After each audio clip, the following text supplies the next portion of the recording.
നിങ്ങളുടെ ഇഷ്ട പരമ്പരകൾ എക്സ്ക്ലൂസീവായി സൺ നെക്സ്റ്റ് ആപ്പിലൂടെ തികച്ചും ഫ്രീ ആയി ഇപ്പോഴേ ആപ്പ് ഡൗൺലോഡ് ചെയ്യൂ. ഇതുപോലൊരു പ്രതിസന്ധി ഘട്ടത്തിൽ അച്ഛനെ സഹായിക്കേണ്ടത് ഒരു മകൻ എന്ന നിലയിൽ എന്റെ കർത്തവ്യമല്ലേ?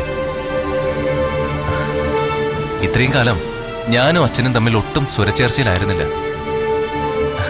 അതിന്റെ കാരണം എന്താണെന്ന് തനിക്കറിയാലോ. ഇപ്പോ അച്ഛൻ ആളാകെ മാറിപ്പോയി. അന്നത്തെ ആ വീഴ്ച അച്ഛനെ മാറ്റിയെന്ന് വേണമെങ്കിൽ പറയാം. അതുകൊണ്ട് അച്ഛൻ അങ്ങനെ ഒരു കാര്യം ആവശ്യപ്പെടുമ്പോ ഞാൻ എങ്ങനെ അതിനെതിരെ പറയുന്നേ? അത് മാത്രമല്ല, ഇത്രയും കാലം ഞാൻ അച്ഛനോട് കാണിച്ച വിരോധത്തിനൊരു പ്രായശ്ചിത്തം കൂടിയായിരിക്കും അത്. എന്റെ വിക്കിയായിരുന്നെങ്കിൽ ഒരിക്കലും ഇത് ഏറ്റെടുക്കില്ലായിരുന്നു. ഇത് നിന്റെ കള്ളത്തരമാണെന്ന് എനിക്കറിയാടാ. അതുകൊണ്ട് തന്നെ അച്ഛന്റെ ബിസിനസ് ഏറ്റെടുത്ത് നടത്താൻ ഞാൻ തീരുമാനിച്ചു.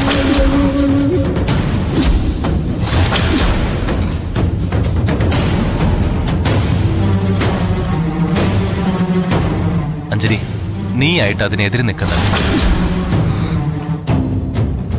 ഞാൻ ആ തീരുമാനത്തിൽ നിന്നും പിന്മാറില്ല.